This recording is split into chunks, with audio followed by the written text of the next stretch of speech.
ভেজাল বিরোধী অভিযানে নকল ব্র্যান্ড রোল ব্যবহারের দায়ে খুলনার ফরিদপুর টোবাকো ইন্ডাস্ট্রিজকে সিলগালা করলেন ভোক্তা অধিকার অধিদপ্তর। শেখ মাহবুব আলমের রিপোর্ট।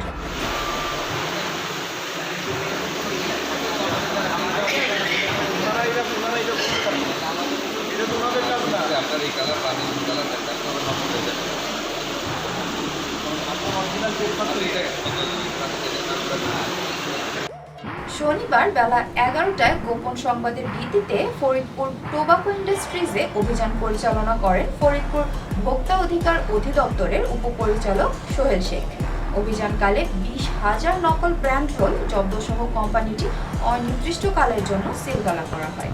কোম্পানিটি দীর্ঘদিন ধরে easy light, easy gold, easy black এবং পদ্মা সিগারেটের প্যাকেটে নকল ব্র্যান্ড রোল ব্যবহার করে আসছিলেন।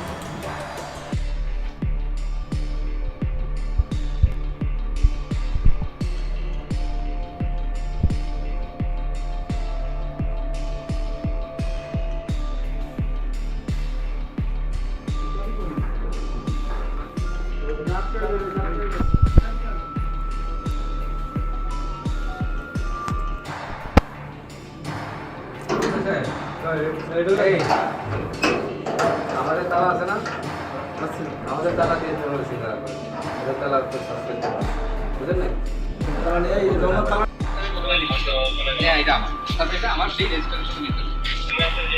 আমরা তো এটাকে